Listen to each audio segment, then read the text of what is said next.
Dando seguimento ao estudo da resposta do réu, tópico que nós iniciamos foi a resposta do réu, formas de reação do réu.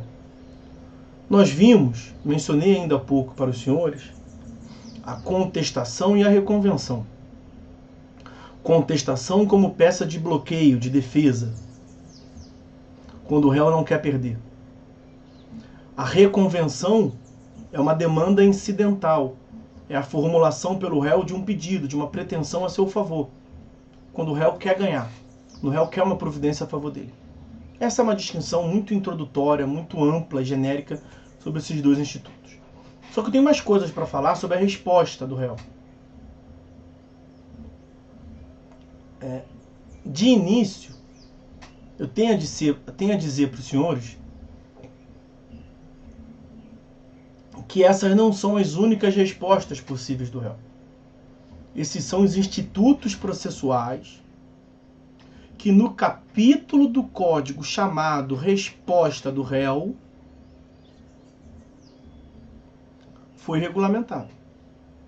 Mas se você levar, então tecnicamente, quais são as respostas do réu, coloquei ele em cima, no Código de 2015, contestação e reconvenção.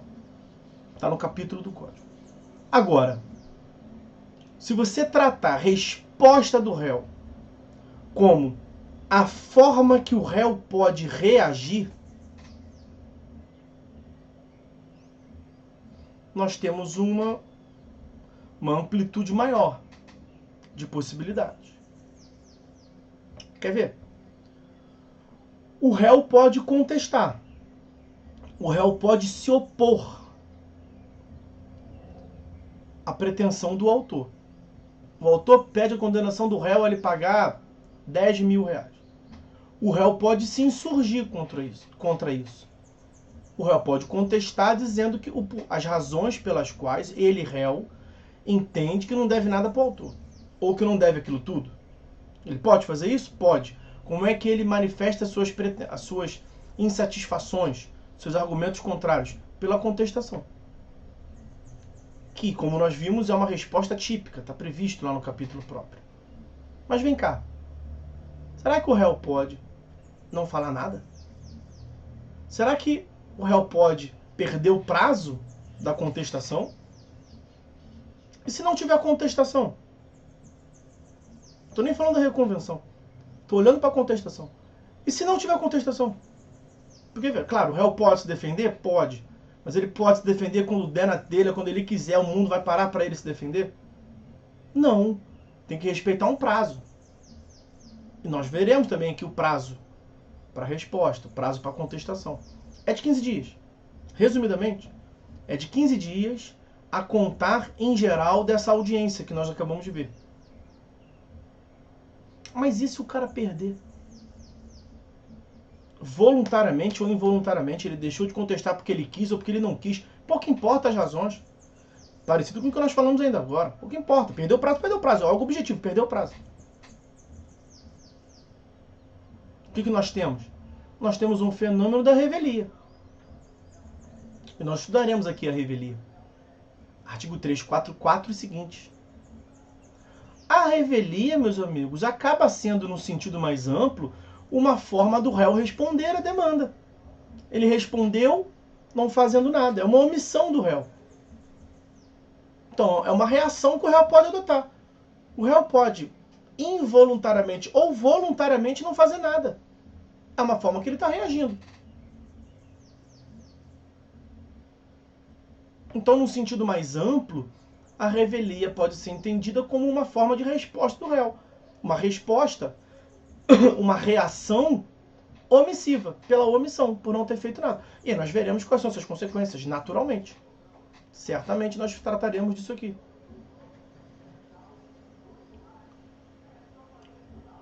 Uma outra forma que o réu tem de responder à demanda, de reagir à demanda, é porque isso é mais raro de acontecer. Mas é uma resposta do réu, uma reação do réu. É o reconhecimento da procedência do pedido. Como assim, professor? Está lá no artigo 487, inciso 3º. 487, inciso 3º. O réu pode reconhecer a procedência do pedido. O juiz vai homologar por sentença. Como assim? Lembra esse autor que pediu do réu 10 mil reais? O réu reage, ao invés de ele se defender, ele reage, ele peticiona, dizendo assim, excelência, o autor tem toda a razão. Peço desculpa, foi mal, falha nossa. Desculpa o erro aí. O autor tem razão, eu devo mesmo 10 mil reais para ele. Já deveria ter pago, não paguei. Então, excelência, me faz um favor. Eu não quero brigar nesse processo, não. 487, inciso 3º. Amanda perguntou-lhe qual artigo. 487, inciso 3º. O réu reconhece que o pedido que o autor formulou procede. Tem razão. O réu é o melhor réu do mundo. É o réu que todo autor quer ter. Devo mesmo, excelência. Desculpa, foi falha totalmente minha. O autor tem toda a razão. Pede guia aí, excelência, por favor, que eu vou pagar. E vai rápido, juiz, que eu já estou atrasado a pagar o autor. Me dá a guia rápido aí para eu pagar. Vou pagar as custas, quanto que eu devo para o autor, o quanto que ele gastou a título de custas do Poder Judiciário, se ele tem gratuidade, o quanto que o Judiciário trabalhou de graça até agora. Eu vou pagar tudo, eu estou errado, réu.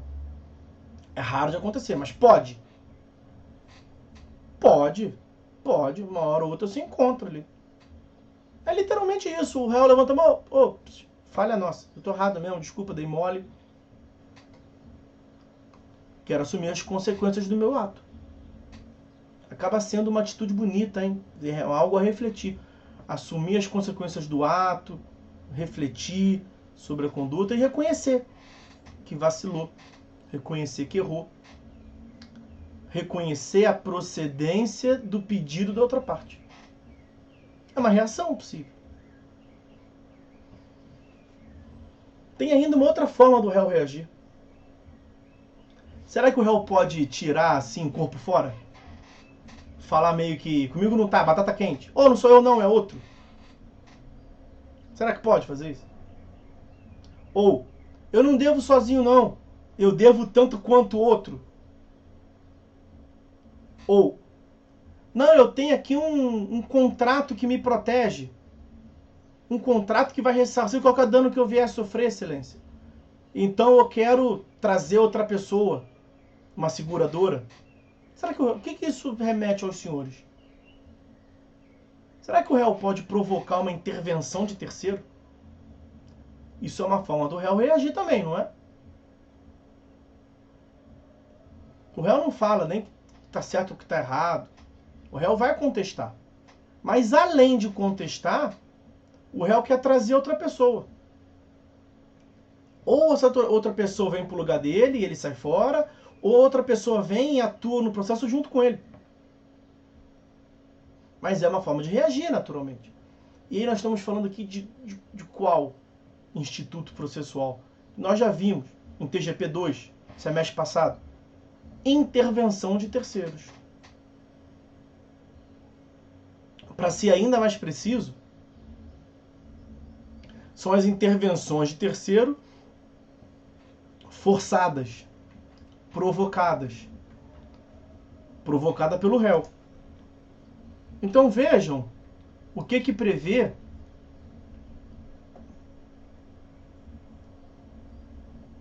o artigo 126.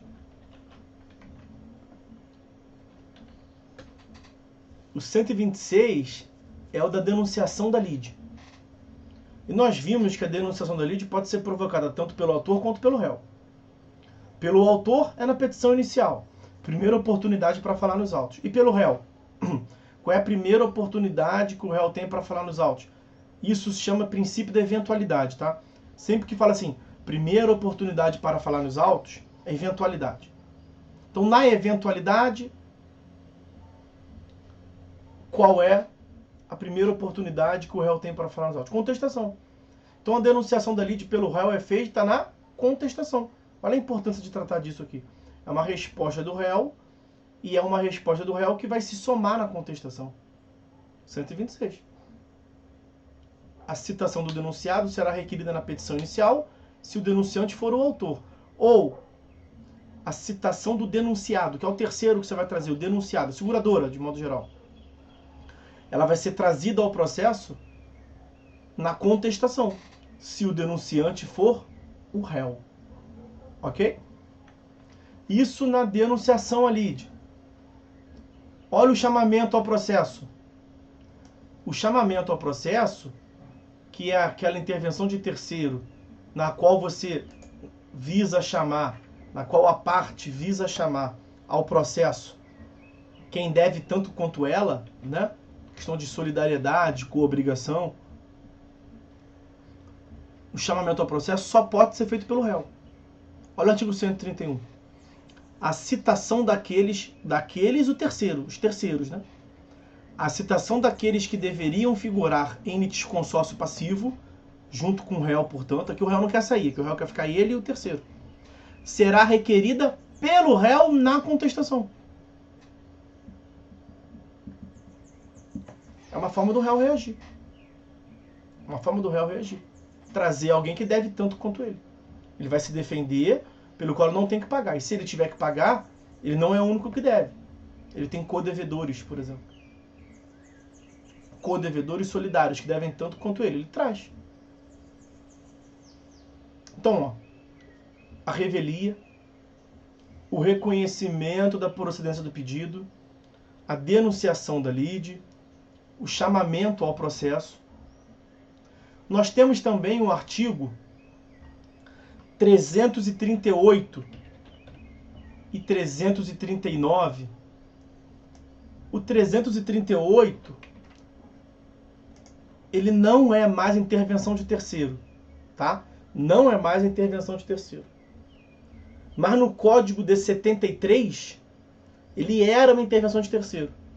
Então, o atual artigo 338 do CPC de 2015 corresponde ao que no Código de 73, Código de 73, era, do verbo não é mais, era chamado como nomeação à autoria. Então, a antiga nomeação à autoria virou o atual artigo 338, que é tratado pelo Código no capítulo da contestação. Só que qual é essa alegação aqui que o réu traz? O réu alega a sua ilegitimidade passiva. Ele não é parte legítima. E aí a lei determina que ele indique quem seja o legitimado. Batata quente. Comigo não tá, não sou eu. É o meu coleguinha. É um tipo de defesa do réu. É um tipo de resposta do réu. E era, no código anterior, era uma intervenção de terceiro. Nós vimos ali dois dispositivos que são ainda intervenção de terceiro. Denunciação da lide, 126. Chamamento ao processo, 131. O 338 não é no código atual intervenção de terceiro. Mas era no código anterior uma intervenção de terceiro, era chamado de nomeação à autoria. É quando o réu alega na contestação que ele, réu, é a parte legítima, que ele não é o responsável pelo prejuízo da outra parte. E aí nós vamos ver que o juiz vai dar a outra parte, vai dar ao autor 15 dias para ver o que fazer. Olha o que o 339 diz. Quando o réu alega a sua ilegitimidade, ele tem que dizer quem é a parte legitimada. Então, isso se ele souber, claro, né? A própria lei diz, se ele souber. Então, se ele diz, não sou eu, é meu patrão, tudo que eu fiz a mando do meu patrão, tá certo. Ele não pode só falar, não fui eu responsável pelo dano. Ele tem que indicar a autoria do dano. Por isso que no código anterior era chamado de nomeação à autoria. A autoria aqui não é de autor, não, tá? A autoria não é de autor no sentido processual, de demandante, não. Nomeação à autoria é quem é o autor, o responsável pelo dano. Então é a autoria no sentido material, de direito material. Então quando o réu diz que não é ele o responsável pelo prejuízo invocado, ele tem que indicar, se ele souber, claro, quem é. Artigos 338 e 339. É uma forma do réu reagir. Então veja que reações possíveis do réu, respostas do réu, Pode ter uma conotação mais fechada, mais precisa, que é contestação / reconvenção, e uma análise mais ampliada. Se você for entender resposta do réu como formas genéricas do réu reagir ao pedido, ele pode reagir contestando, ele pode reagir ficando quieto. Contestação, revelia. Ele pode propor uma demanda, reconvenção. Ele pode tirar o corpo fora e chamar outro, 338, 339. Ele pode reconhecer a processa do pedido, 487, inciso 3º. Ele pode denunciar a lide, 131. Ele pode denunciar a lide, 126. Ele pode chamar o processo, 131. São intervenções terceiras, essas últimas duas que nós estudamos. Ok? Então, vamos ficando por aqui.